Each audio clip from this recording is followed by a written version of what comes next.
Hello, ഇനി നമുക്ക് കുറച്ച് ചാമ്പയ്ക്ക അച്ചാർ ഉണ്ടാക്കാം.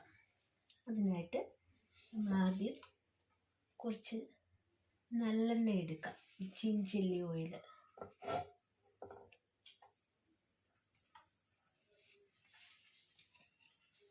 നമ്മുടെ വീട്ടിൽ ശരിക്കും ചാമ്പയ്ക്കുണ്ട്.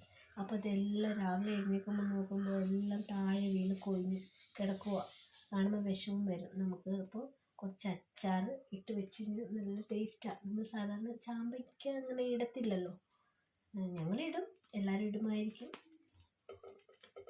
അധികം അങ്ങനെ അച്ചാറിട്ട് ഇടില്ല. അപ്പം നമുക്ക് കുറച്ച് നല്ലെണ്ണ ഒഴിച്ച്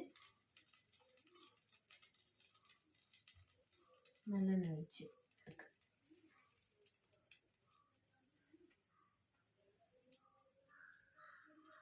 നല്ലെണ്ണ എള്ളെണ്ണ എന്നൊക്കെ പറയുന്നതാണ്.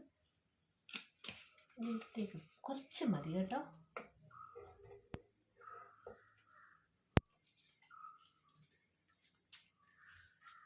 ഇതിലേക്ക് നമുക്ക് കുറച്ച് കടുക് ഇട്ട് കൊടുക്കാം.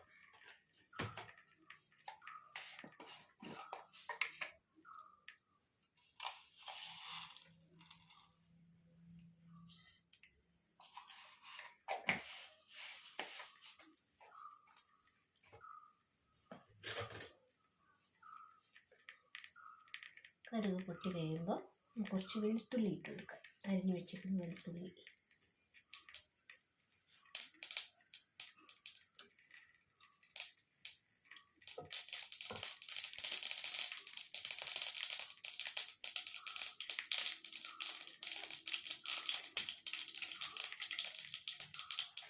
നല്ല ടേസ്റ്റ് ആയിട്ടതിന്.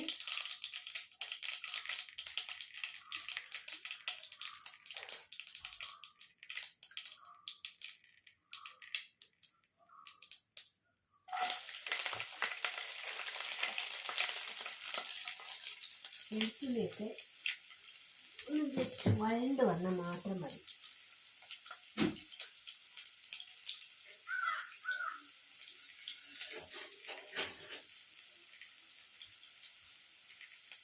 തീ ഒന്ന് കുറച്ചിട്ട്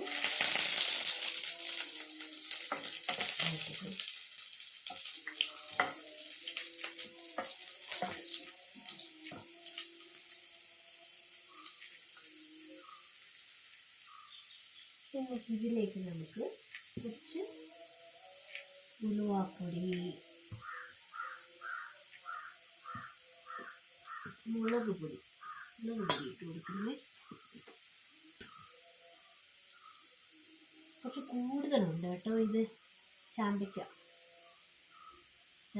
കുറച്ച് ഒരു സ്പൂൺ, 1 ടേബിൾ സ്പൂൺ മുളക് പൊടി ഇട്ട് എനിക്ക് കുറച്ച് കായം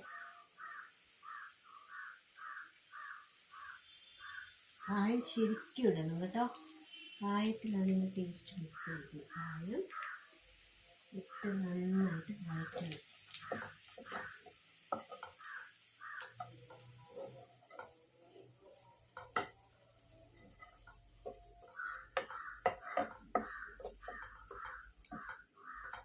വഴറ്റിയതിന് ശേഷം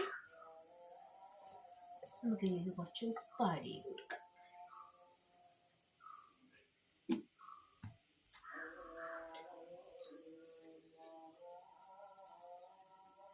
കുറച്ച് കൂടുതലുണ്ട്, അതുകൊണ്ട് കൂടുതൽ ഉപ്പിടുന്നത് കുറച്ച് കൂടുതൽ ചാമ്പയ്ക്ക ഉള്ളത് ഉപ്പ് ഇടുന്നതായിട്ട് കുറച്ച് കായം ഇടും കേട്ടോ.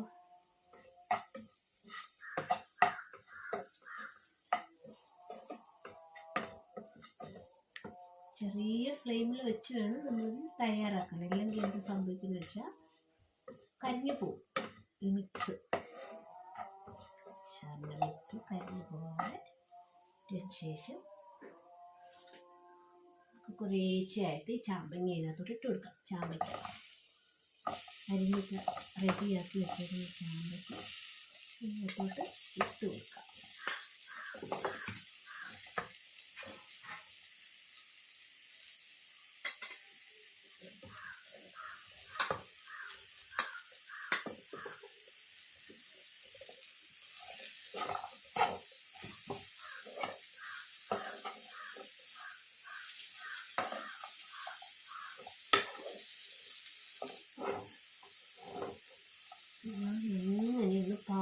ചെയ്യാറില്ല. അതുകൊണ്ട് എനിക്ക് ഇതൊക്കെ ഇടാനറിയാം, എല്ലാം ചെയ്യാൻ ഇഷ്ടമാണ്. പക്ഷെ സമയം കിട്ടാത്തത് കൊണ്ട് കൂടുതലായിട്ട് ചെയ്യത്തില്ല.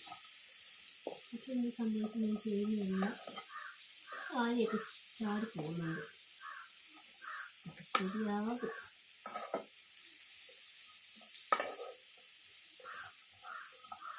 ഇതൊന്നും ഒരുപാട് വഴഞ്ഞു പോകാൻ പാടില്ല കേട്ടോ. ഈ ചാമ്പയ്ക്ക വഴഞ്ഞു പോയാൽ ഇതിൽ നിന്ന് വെള്ളം, ഈ ചാമ്പയ്ക്കൊരു നീരുണ്ടല്ലോ, അത് ഇതിലോട്ട് ഇറങ്ങിക്കഴിഞ്ഞാൽ നമുക്ക് ഇതിൻ്റെ ആ ഒരു ടേസ്റ്റ് വ്യത്യാസം വരും. ഇതിലിങ്ങനെ പൊതിഞ്ഞിരിക്കണം ഈ അരപ്പ്. കുറച്ചുകൂടി ഇട്ട് കൊടുക്കുക. ബാക്കി നമുക്ക് വെറുതെ ഉപ്പും മുളകും ഒക്കെ ആക്കി വെച്ചിട്ട് ടിന്നിലിട്ട് വെച്ച് ഫ്രിഡ്ജിലോട്ട് വെച്ച് കഴിഞ്ഞാൽ എപ്പോഴും ഫ്രഷായിട്ട് ഉപ്പ് വെച്ച് ചാമ്പയ്ക്ക നമുക്ക് തിന്നാൻ പറ്റും.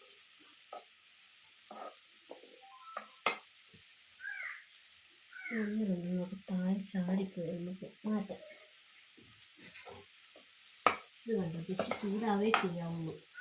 ഇനി ഇത് ഇരുന്ന് ഇതിൽ പിടിച്ചോളൂ.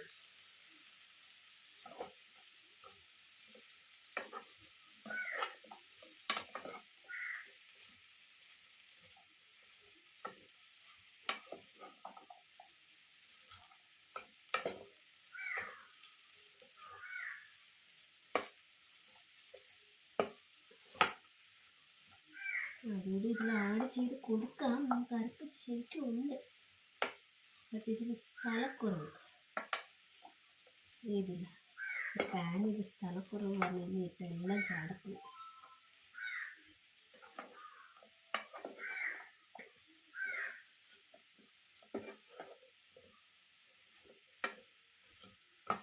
ഇപ്പം നമ്മുടെ അച്ചാർ റെഡി ആയിട്ടുണ്ട്. നമുക്ക് ഒരെണ്ണം എടുത്ത് ടേസ്റ്റ് ചെയ്ത് നോക്കാം. ഉപ്പില്ലാന്നുണ്ടെങ്കിൽ നമ്മൾ എക്സ്ട്രാ ഉപ്പ് ആഡ് ചെയ്ത് കൊടുക്കണം.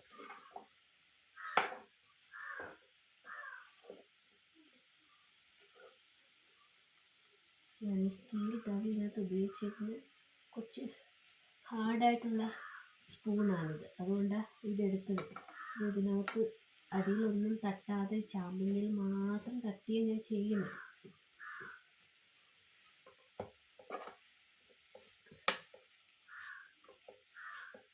ഓക്കെ, അച്ചാർ റെഡി. നമുക്ക്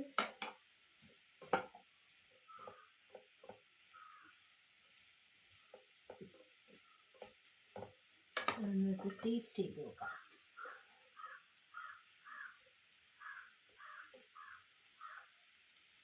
തീയും ഓഫ് ചെയ്യാം.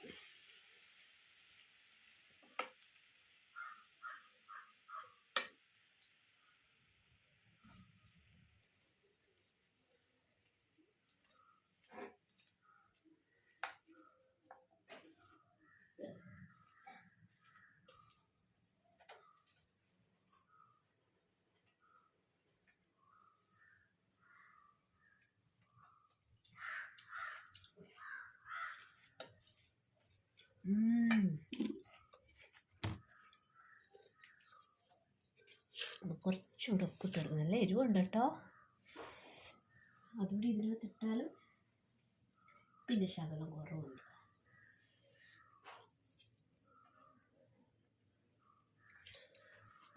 കുറച്ച് കായം കൂടെ ആഡ് ചെയ്യാം. കായം ഉണ്ടെങ്കിൽ അച്ചാർ ടേസ്റ്റ് ഉണ്ട്.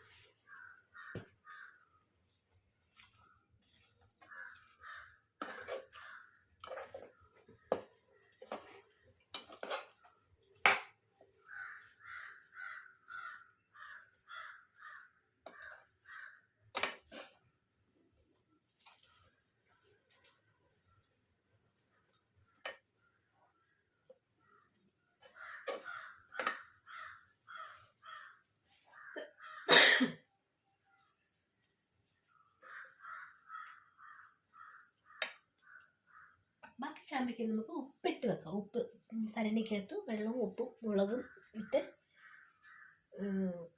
വെച്ചിരുന്ന ഫ്രഷായിട്ട് ഉപ്പ് പിടിച്ച തിന്നാം. കഴിക്കാൻ നേരത്തെ എടുത്ത് കുറച്ച് നേരം പുറത്ത് വെച്ചിരുന്നാൽ മതി. ഇത് ഫ്രിഡ്ജിൽ തന്നെ സൂക്ഷിച്ച് വെച്ചിരുന്നതിന് നല്ല ഫ്രഷായിട്ടിരിക്കും. ഇങ്ങനെ അച്ചാർ ഇരുന്ന് ഇങ്ങനെ ഇതാവത്തില്ലേ, ഫെർമെൻറ്റേഷൻ പോലെ ആയി വേറെ ടേസ്റ്റ് വരത്തില്ല. അത് നല്ലതായിരിക്കണമെങ്കിൽ നമ്മൾ ഫ്രിഡ്ജിൽ തന്നെ സൂക്ഷിച്ച് വെച്ചിട്ട് ആവശ്യമുള്ളപ്പോൾ എടുക്കാൻ നേരത്ത് വീട്ടിൽ വെച്ചാൽ മതി. അപ്പം നമ്മുടെ അച്ചാർ തയ്യാർ, ചാമ്പയ്ക്ക അച്ചാർ തയ്യാർ.